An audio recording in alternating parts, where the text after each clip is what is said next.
নিজেদের ক্ষমতাকে বিসর্জন দিচ্ছেন তারেক রহমান। আমেরিকার গোলাম হয়ে থাকার পথ পাকাপাকিভাবে তৈরি করছে বাংলাদেশ। আগেই আমেরিকার হাতের পুতুল হওয়ার রাস্তা তৈরি করে দিয়েছেন অন্তর্বর্তীকালীন সরকারের প্রধান মোহাম্মদ ইউনূস। সেই রাস্তায় এবার আরো সুগম করে তোলার পথে হাঁটছে তারেক রহমানের সরকার।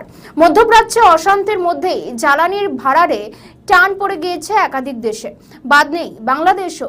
এবার রাশিয়া থেকে তেল কিনতে বাংলাদেশকে অনুমতি দিল তাদের প্রভু মার্কিন যুক্তরাষ্ট্র।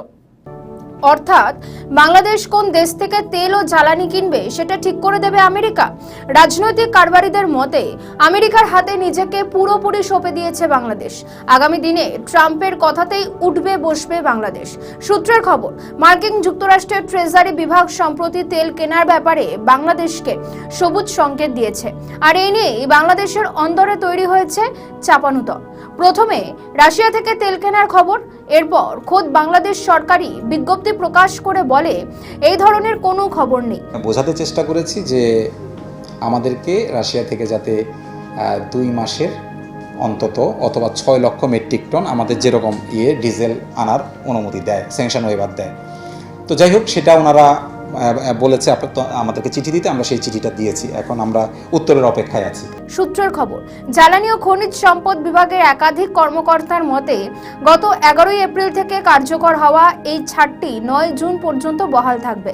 এর আগে গত 12 মার্চ মার্কিন ট্রেজারি বিভাগ রাশিয়ার জ্বালানি ক্রয় 30 দিনের ছাড় দিয়েছিল। জ্বালানি সরবরাহ নিশ্চিত করতে ভারতের মতো বাংলাদেশকেও রাশিয়ার তেল কেনার জন্য অস্থায়ী ছাড় দেওয়ার বিষয়টি বিবেচনা করতে যুক্তরাষ্ট্রের কাছে আনুষ্ঠানিকভাবে অনুরোধ জানিয়েছিল সরকার। অর্থ পরিকল্পনা মন্ত্রী আমির খসরু মাহমুদ চৌধুরী জানান, মার্কিন যুক্তরাষ্ট্রের কর্মকর্তাদের সঙ্গে আলোচনার সময় বিষয়টি আনা হয়, যেখানে জ্বালানি সহযোগিতা, বিনিয়োগ ও বাণিজ্য সহ আরো নানা বিষয়ে বিস্তৃত আলোচনা হয়েছে। বাংলাদেশ আগামী 3 মাসের জন্য তেল ছাড়ের অনুরোধ করেছিল।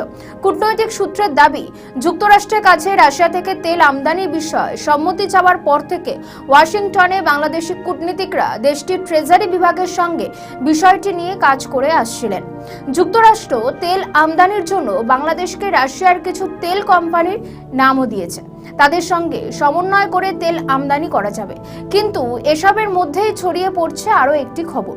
পদ্মাপাড়ে কিছু সংবাদ মাধ্যমের দাবি, রাশিয়া থেকে বাংলাদেশের জ্বালানি আমদানিতে যুক্তরাষ্ট্রের 60 দিনের ছাড়ের যে খবর গণমাধ্যমে প্রকাশিত হয়েছে তা ভিত্তিহীন।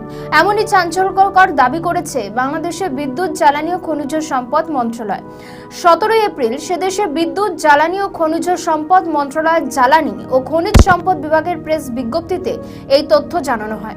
ওই বিজ্ঞপ্তিতে বলা হয়েছে, 11 এপ্রিল থেকে আগামী 9 জুন পর্যন্ত 60 দিনের ছাড় অথবা রাশিয়া থেকে 10 লাখ টন ডিজেল আমদানির কোনো খবর বাংলাদেশের সংবাদ মাধ্যমকে দেয়নি। এই ধরনের খবর জ্বালানি ও খনিজ সম্পদ বিভাগ কর্তৃকের অনুমোদিত তথ্যের ভিত্তিতে নয়। তাহলে প্রশ্ন উঠছে, কোন সূত্র থেকে এমন খবর ছড়ালো যাতে বলা হলো রাশিয়া থেকে তেল কেনার ব্যাপারে বাংলাদেশকে সবুজ সংকেত দিয়েছে আমেরিকা?